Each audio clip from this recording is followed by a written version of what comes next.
দর্শক আমন্ত্রণ জানাচ্ছি সিনে বাংলার নিয়মিত আয়োজন আজকে ডক্টর অনুষ্ঠানে। আমাদের এই অনুষ্ঠান নিয়মিত প্রচারিত হয় প্রতি বুধবার নিউ ইয়র্ক সময় সন্ধ্যা 7টায়। আর আপনারা এর মধ্যে জেনে গেছেন আমাদের এই অনুষ্ঠান সাজানো হয়েছে আপনাদের বিভিন্ন স্বাস্থ্য বিষয়ক প্রশ্নের উত্তর নিয়ে, এবং প্রতিটি অনুষ্ঠানে একজন বিশিষ্ট চিকিৎসক আমাদের অনুষ্ঠানে উপস্থিত থেকে আপনাদের বিভিন্ন স্বাস্থ্য বিষয়ক প্রশ্নের উত্তর দিয়ে থাকেন। আজ আমাদের অনুষ্ঠানে আছেন ডক্টর নজরুল ইসলাম।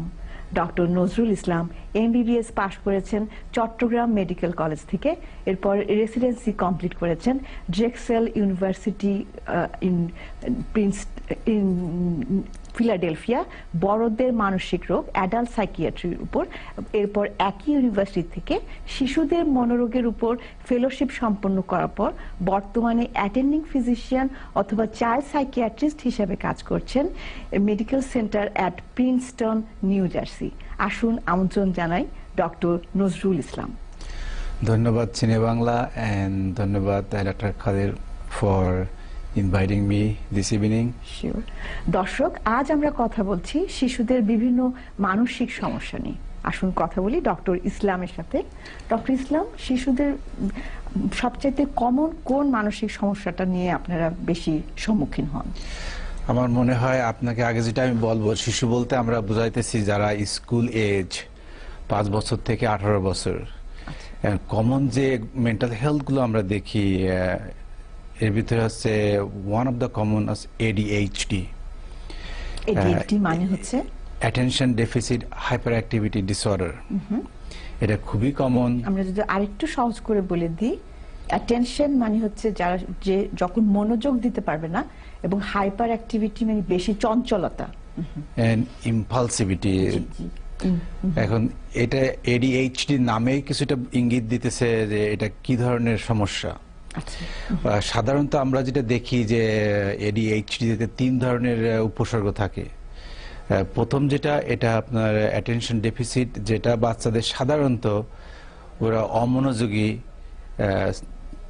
মনে হবে যে তারা আপনাকে শুনতেছে না, বা তারা অর্ধেক পড়াশোনা করে হয়তো তারা অন্যদিকে চলে যাইতেছে, যেটা তারা অ্যাটেনশনটা পুরোপুরি দিতে পারতেছে না, যেখানে অন্য সাধারণ বাচ্চারা দিতে পারে। আর তারা হয়তো মনে হয় ফরগেটফুল, তারা সামটাইম ডে ড্রিম, তারা মনে হয় যে আপনার স্বপ্নের ভিতরে আছে দিনের বেলায়। হ্যাঁ, দিবানিদ্রা। এগুলো বাংলায় বলাটা একটু কঠিন, তারপরে আমি চেষ্টা করতেছি। আর দ্বিতীয় যেটা, সেটা হচ্ছে আপনার হাইপার অ্যাক্টিভিটি। আমরা একটা টার্ম ইউজ করি on the go. On the গো, এটা বাংলায় এটা ট্রান্সলেট করলে হবে এটা একটা মেশিনের মতো, যতক্ষণ পর্যন্ত ছুটের মধ্যে থাকে, ছুটার ভিতরে থাকে, অথবা তারা দৌড়াদৌড়ি, climbing, jump on the go until they go to bed. আর তারপরে যেটা 3 নম্বর যেটা, এটা হচ্ছে আপনার ইম্পালসিভিটি। তারা খুব ইম্পালসিভ মানে কন্ট্রোল করতে পারে না নিজেকে, যেটা করতে ইচ্ছা হয় সাথে সাথে সেটা করে ফেলে। হ্যাঁ, যেমন প্রশ্ন করার আপনার আগেই তারা উত্তর দিয়ে ফেলে, যে প্রশ্নটা শেষ হওয়ার আগেই তারা আপনার আনসার দেওয়ার জন্য রেডি, তারা দিয়ে ফেলে। এবং তারা সবসময় আপনার কোনো কিছুর জন্য তাদের ধৈর্য নাই। এখন এই 3টা সিমটমস একসঙ্গেও থাকতে পারে অথবা সেপারেটলি থাকতে পারে। এটা হলো উপসর্গ। এখন এই উপসর্গতে আপনার সমস্যাটা কি, why we care for the ADHD। তা সমস্যা আপনার যখন 5 বছর 6 বছর বয়সের বাচ্চারা স্কুলে যায়, তখন তাদের যে স্কুলে যে স্ট্রাকচার বা ডিসিপ্লিনটা ফলো করতে হয়, তখন এরা পারে না, যার জন্য ওদের নানান রকম সমস্যা হয়। ওদের স্কুল একাডেমিক পারফরমেন্স, ওদের রেজাল্ট খারাপ হয়। তারপর ওদের অন্যান্য বাচ্চাদের সঙ্গে নানান সমস্যা হয়, তারা বন্ধুত্ব ফ্রেন্ডশিপ করতেও তাদের সমস্যা হয়। তারা যে এক সিটে বসে থাকতে পারে না, যার জন্য তাদের একাডেমিক অনেক সমস্যা হয়।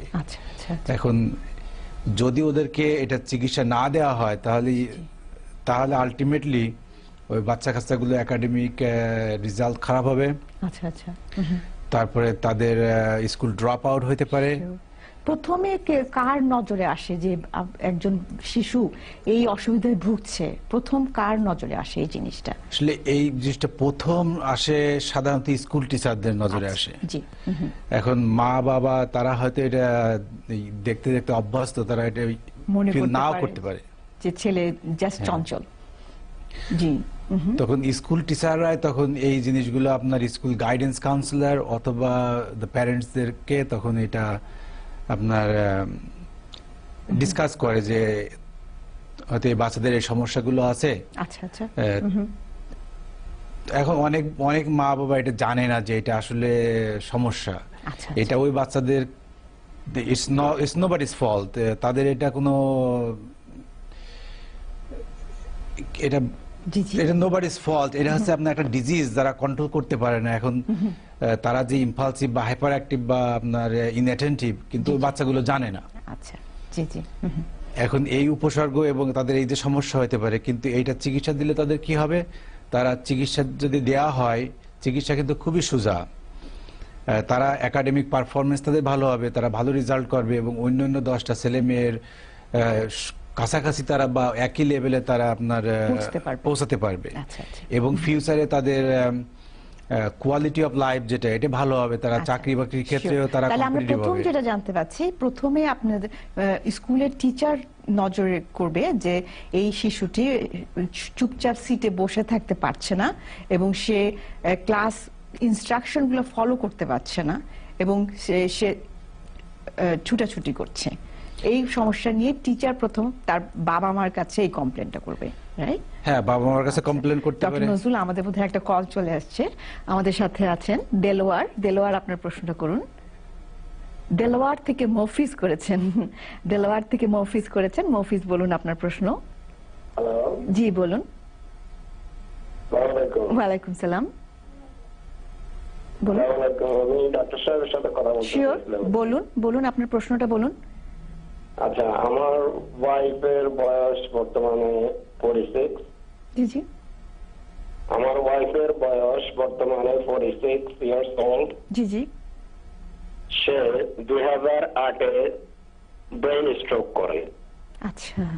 তারপরে তার ফিলাডেলফিয়া জেফারসন হসপিটালে তার প্রায় 18 ঘন্টার একটা হেড সার্জারি হয়। জি জি জি, বলুন বলুন। তারপরে থেকে সে speech lost. I am so sorry.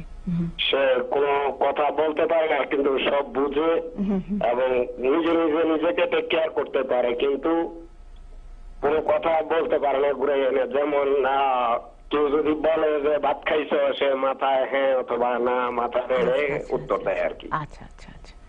আবার কখনো কখনো নিজে নিজেই খেপে যায়, রেগে যায়, মানে কি করবে বুঝতে পারে না। শিওর। আচ্ছা, আপনি তো আমি এখানে অনেকগুলো সাইকিয়াট্রিক এবং নিউরোলজিস্টের সাথে অ্যাপয়েন্টমেন্ট করছি, দেখা করছি, ওষুধ নিতেছি, দিতেছি, জি জি, কিন্তু কোনো সুফল দেখতেছি না আর কি। তো এই জন্য ডাক্তার সাহেবের সাথে কথা বলতেছি, যদি ওনার কোনো কনসাল্ট জানা থাকে কাইন্ডলি বললে আমি দেখবো। অবশ্য আপনাদের প্রোগ্রামটা দেখতেছি আমি, শিওর। তো আপনার বিশেষ উপকৃত হব যদি একটু পরামর্শ দেন আর কি। শিওর।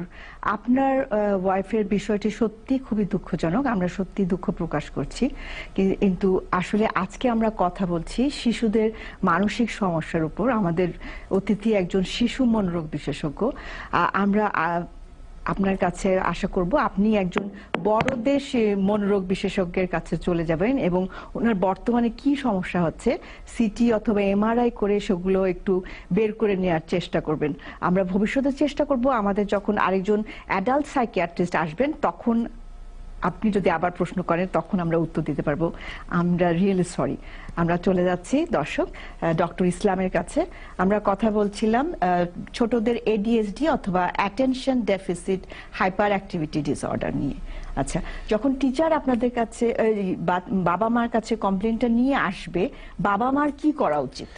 সাধারণত টিচাররা যে জিনিসটা নিয়ে আসে মা বাবার কাছে, হয়তো তারা বলে যে তোমার ছেলে মেয়েকে আমরা সাসপেন্ড করব, অথবা সাসপেন্ড অলরেডি হয়তো বাচ্চাদের হয়ে গেছে। তখন তারা বলে যে তোমার বাচ্চাদেরকে একজন কাউন্সিলরকে দেখাও অথবা একজন চাইল্ড সাইকিয়াট্রিস্টকে দেখাও, দেখা একটা ক্লিয়ারেন্স নিয়ে আসো। শিশু মনোরোগ বিশেষজ্ঞদেরকে। আচ্ছা, ঠিক আছে। তখন যখন পেরেন্টরা আপনাদের কাছে আসে আপনারা প্রথমে কি করেন? প্রথম আমরা যেটা করি, আমরা চেষ্টা করি তাদেরকে এডিএইচডি বা বিহেভিয়ারাল প্রবলেম সম্পর্কে এডুকেট করার জন্য তাদেরকে আমরা এই ডিজিজ সম্পর্কে, মেন্টাল হেলথ জানান। সম্পর্কে তাদেরকে আমরা জানাই। আচ্ছা। এখন আমাদের অনেক সময় হ্যান্ড আউট আছে, সেগুলো আমরা দিই, তারা পড়তে জি। পারে। অনেক সময় আমাদের ওয়েবসাইট আছে, সেগুলো জি, আমরা কিন্তু প্রথমে আপনারা কিভাবে ডায়াগনোসিসটা করেন? এখন ডায়াগনোসিস করতে হলে যেটা প্রথম যেটা দরকার সেটা আপনার ফিজিক্যাল এক্সাম, জি জি যেটা সাধারণত আমরা সরাসরি ইনভলভ হই না। আপনার যারা পিডিয়াট্রিশিয়ান তাদের কাছে আমরা ইনফরমেশন গুলো নিই যে ওই বাচ্চার এমনি মেডিকেল কোনো সমস্যা আছে কিনা, যেমন লেড পয়জনিং যদি থাকে, জি জি যদি হিয়ারিং প্রবলেম থাকে এবং তাদের কানে যদি কম শুনে। কানে কম শুনে, তাদের যদি চোখের কোনো সমস্যা থাকে, জি জি সেগুলো আমাদের ফার্স্ট রুল আউট করতে হয়। ওটা করতে হবে। আমরা ওখানে চলে যাব। আমাদের সাথে এখন আছে কুসুম, নিউ ইয়র্ক থেকে। কুসুম, বলুন আপনার প্রশ্ন। হ্যালো, জি বলুন। আসসালামু আলাইকুম। ওয়ালাইকুম সালাম, বলুন। আমার প্রশ্ন হলো আপা, আমার প্রশ্ন, আমার ছেলের বয়স আপনার 8 বছর। আচ্ছা। ও 3 বছর এমনি কথা বলতে পারে নাই প্রথমে। আচ্ছা পরে আপনার এই 4 বছর বয়সে দেখি আস্তে আস্তে একটু একটু মুখটা ওপেন হয়েছে, কথা বলতে পারে। আচ্ছা আচ্ছা। আমি অনেক ডাক্তারের কাছে নিয়েছি, দেখাইছি, অনেক সাইকোলজিক্যালি টেস্ট করছে, জি জি বলছে যে ওর কোনো সমস্যা নাই। আচ্ছা। কিন্তু লেখাপড়া মোটামুটি তেমন ভালো না বলতে, মানে ওর মন চায় না, কিছু করতে চায় না, আগ্রহ বলতে কিছু নাই। আচ্ছা আচ্ছা অনেক জোর করে প্রেসার করে তাই আচ্ছা। স্কুলে কি রীতিমতো যায়? স্কুলে আমি, কারণ আমার আরো 4টা বাচ্চা, সবগুলো আপনার স্কুল কলেজে চলে গেছে, এইটা আচ্ছা ছোট, আচ্ছা। ও কোন ক্লাসে আছে এখন? 3rd গ্রেডে। থার্ড গ্রেডে। সে কি অন্যান্য বাচ্চাদের সাথে সমান লেভেলে আছে? না, সমান লেভেলে বলতে অন্যান্য বাচ্চাদের সাথে মিশে না। মিশে না। পড়াশোনায় সমান লেভেলে আছে কিনা? পড়াশোনা ও লো ক্লাসে। লোতে আছে। আচ্ছা, আরেকটা জিনিস একটু প্রশ্ন করি, ওর কোনো হাইপার অ্যাক্টিভিটি অথবা টিচাররা বলেছে কিনা যে সে খুব চঞ্চল অথবা ক্লাসে মনোযোগ দিতে পারে না, এই ধরনের কিছু বলেছে? বলছে টিচাররা। আচ্ছা ঠিক আছে। এখন আপনি কি করেছেন? এখন ও কি অবস্থায় আছে আপনি? বলুন। এখন আর ডাক্তারের কাছে নিয়েছেন তাকে? নিচে ডাক্তার বলছে যে ওর ঠিক মতে আছে, ওরে প্রেসার দিতে না, আচ্ছা ওরে ওর কাজ করতে দিতে, আচ্ছা ওর হেল্প করার জন্য সবাই, আপনারা বাসায় সবাই হেল্প করবেন, আচ্ছা এবং সুন্দর সুন্দর কথা বলবেন, ঠিক আছে, যাতে তার ব্রেন গ্রো হয়। আচ্ছা ঠিক আছে। চমৎকার প্রশ্ন করেছেন আপনি, ধন্যবাদ আপনাকে। আসসালামু আলাইকুম। আলাইকুম আসসালাম। সো 8 বছরের বাচ্চা এখন হিস্ট্রি শুনে যেটা মনে হচ্ছে জি মোস্ট লাইকলি অটিস্টিক ডিসঅর্ডার যেতে পারে, হ্যাঁ, এই লাইনে সামথিং হতে পারে, হতে যেহেতু পারে। শেষ অন্যান্য বাচ্চাদের সাথে একই লেভেলে নেই। হ্যাঁ, এখন অটিজমের যে কোর সিমটম যেটা আমার মনে হইতেছে আপনার ছেলের 3টায় আছে। আপনি প্রথম যখন বলছেন সে কথা বলেনি 3 বছর পর্যন্ত, যেটা নাম্বার 1 ক্রাইটেরিয়া। আচ্ছা। এখন দ্বিতীয়টা বলছে যেটা সে অন্যান্য বাচ্চাদের সাথে মিশতে চায় না। আচ্ছা। তার মানে যেটা সোশ্যাল যে কমিউনিকেশন, Interaction যেটা সমস্যা। ইন্টারাকশন, যেটা জি। সে নিজের মতো খেলতে চাবে, নিজের মতো নিজের জগতে সে থাকতে বসবাস চায়। করবে। জি জি। আর তৃতীয় যেটা বলছেন যে বিহেভিয়ারাল সমস্যা, এটা আমাদের আরেকটু বেশি জানা দরকার জানতে ছিল। হবে। হ্যাঁ, এই 3টা যদি ফুলফিল করে তাহলে আপনার আমরা বলি যে অটিস্টিক ডিসঅর্ডার। এখন এটা একটা ক্রনিক ডিসঅর্ডার। কিন্তু আপনি প্রথম একদম ডেফিনেট